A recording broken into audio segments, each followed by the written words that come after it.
Microsoft's cloud subscriptions were confusing enough, but then they decided to rename some of their Office 365 plans to Microsoft 365. Now that would be fine, except Microsoft 365 already existed and was well understood to mean Office 365 plus additional services. Now some of the Microsoft 365 plans include those additional services and others don't. They're basically just Office 365, except Office 365 still exists as well. There are now about 20 different plans before you consider government, non-profit or individual services. Let me help you break those down so you know which subscription to buy.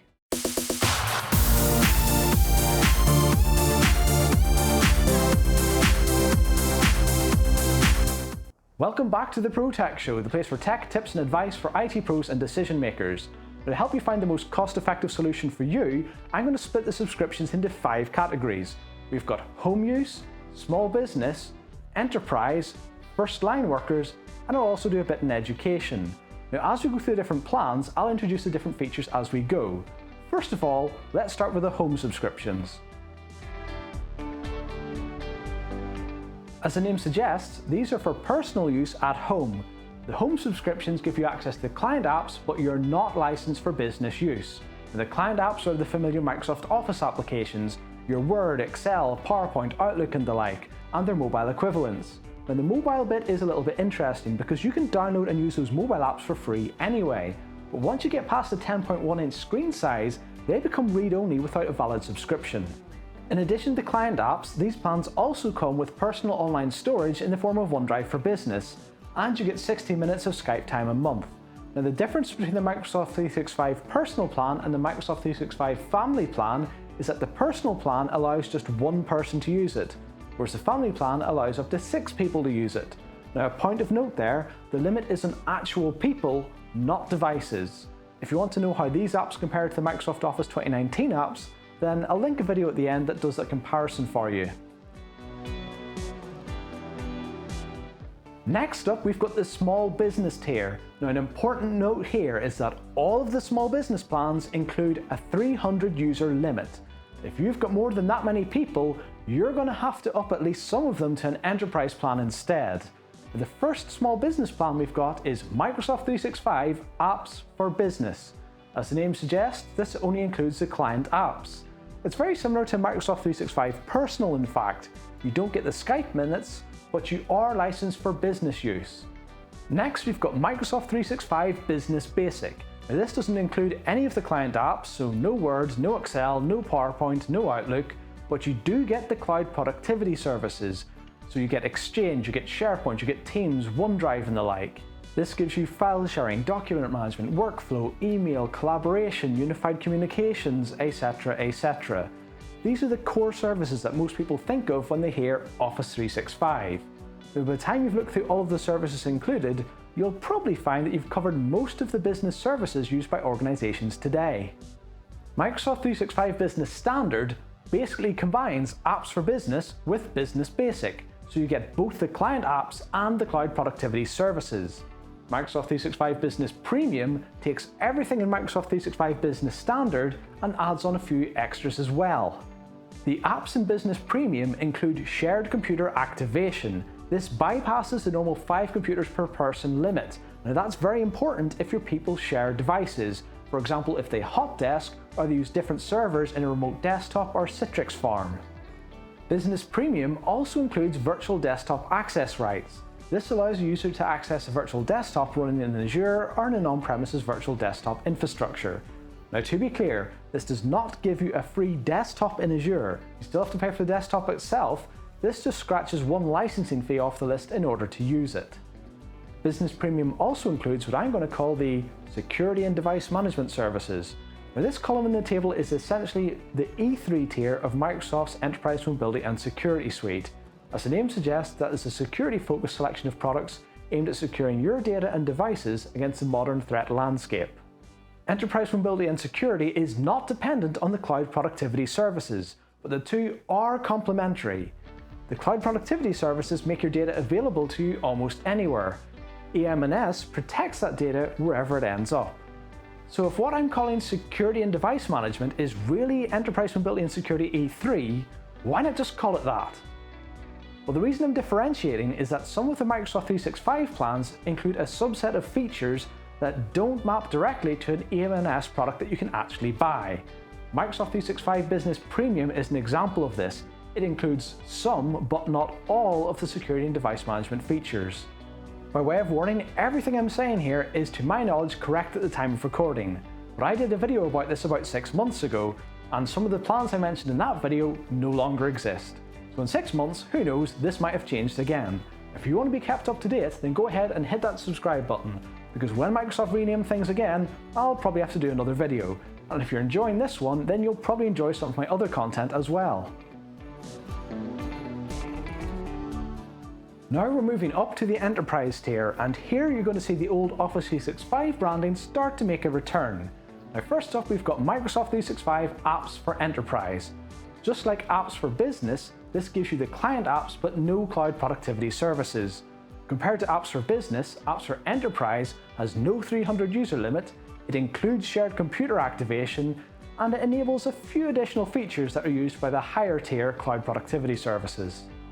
Office 365 E1 is next, and yes, that's Office 365, not Microsoft 365. Office 365 E1 is the enterprise equivalent of Microsoft 365 Business Basic. You get the cloud productivity services, but you don't get any of the client-side apps. Now, the enterprise cloud productivity services do bring a few extra features compared to the business cloud productivity services. If you're used to the on-premises servers, then it's like the business version gives you standard CALs and the enterprise version gives you enterprise CALs. It's roughly the same feature difference. Speaking of on-premises services, whilst we tend to think of Microsoft 365 and Office 365 as cloud subscriptions, their enterprise versions also give you client access licenses for the equivalent on-premises services. So you get Exchange Server for Exchange Online, SharePoint Server for SharePoint Online, and Skype for Business for Teams. The E1 plans give you standard CALs, and the E3 and E5 plans give you enterprise CALs.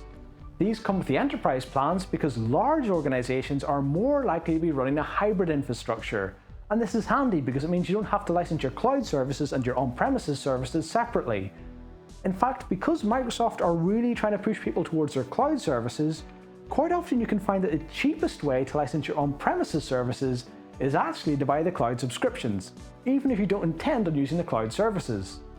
Now on to Office 365 E3, and you might get a sense of deja vu here because Office 365 E3 does what Microsoft 365 Business Standard did before it. It takes the previous two subscriptions and mashes them together. So Office 365 E3 is the equivalent of Office 365 E1 plus Microsoft 365 Apps for Enterprise. You get both the client apps and the cloud productivity services. Office 365 E5 takes Office 365 E3 and adds additional security, compliance, and productivity features.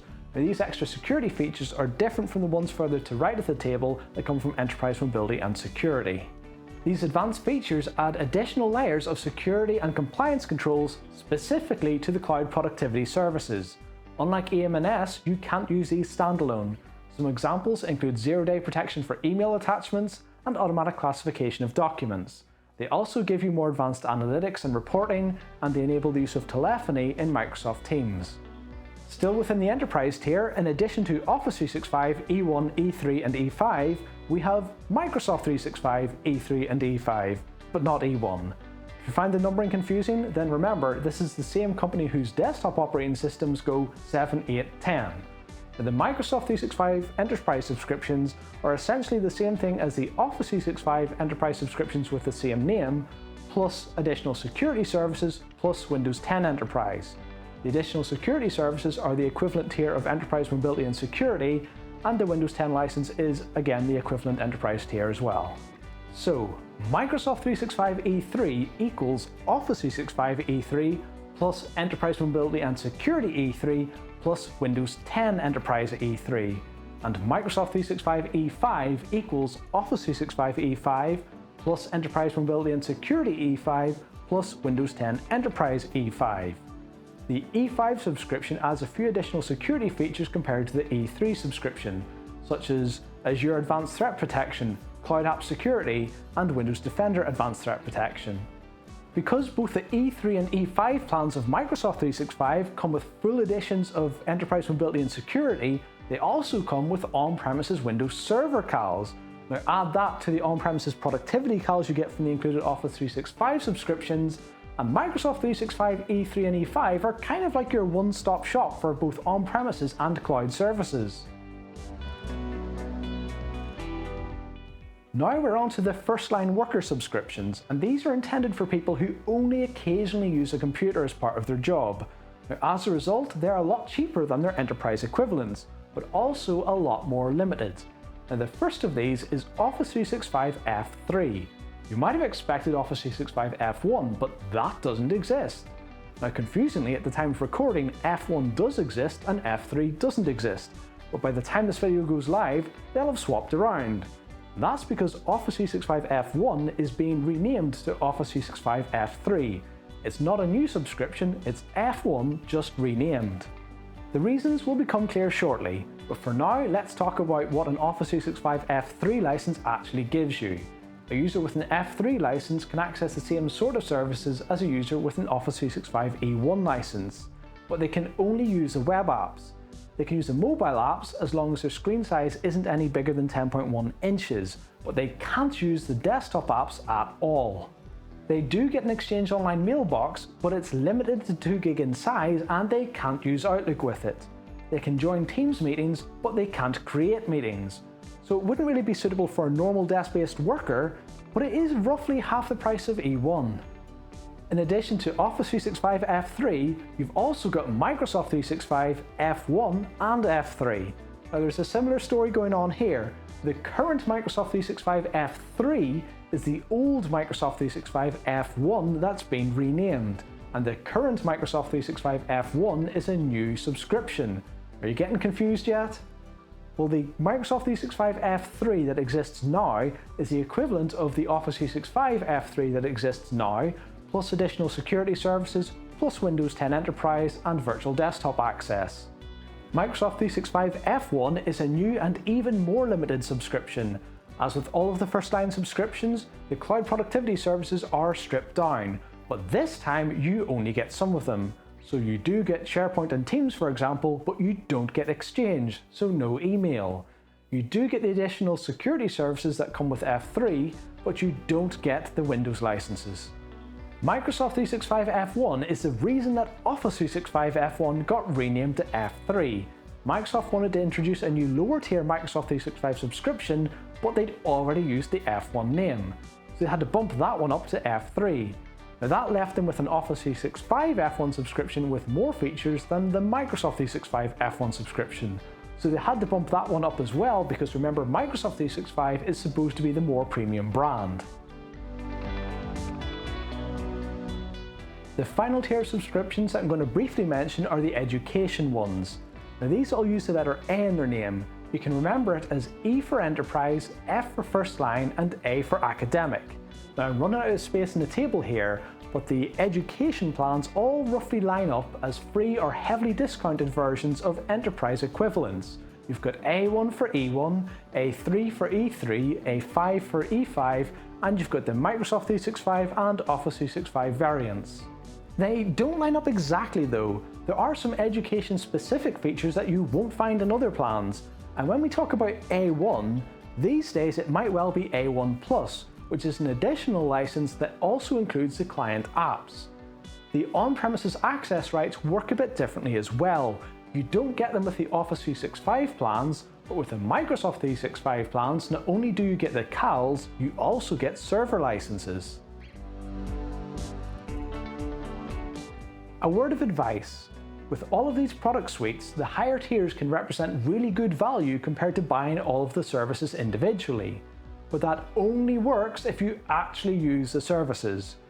With big suites such as this, it's very easy to end up paying for a lot of services you never actually use. So be realistic about what you're going to use, as well as how long it's going to take to implement it. If it's going to take you several years, then there's no point paying for it all in year one. See if you can get away with a cheaper tier subscription. Also remember to take stock of what you've already got when you buy some of these subscriptions. It's incredibly common that I'll come across companies who are paying two different vendors for the same service because they didn't realise it was included in one of their subscriptions. I was speaking to a company the other week, and after 5 minutes on the phone to them, I was able to save them 30 grand in recurring licensing fees just by getting rid of duplication. It's not bad for 5 minutes work though, is it?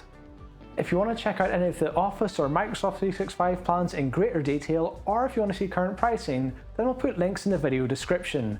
Now, if you've already got a licensing partner, you should speak to them, and if you're a large business with an enterprise agreement, they should be able to get you preferential pricing.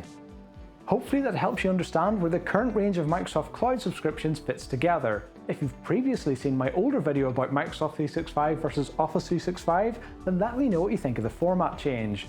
Up here I've got the video I mentioned earlier about Microsoft 365 versus Office 2019, and down here is another video that YouTube thinks you'll enjoy. If you found this one useful, then don't forget to give it a thumbs up before you go, and of course subscribe for future videos. Thanks for watching guys, see you next time.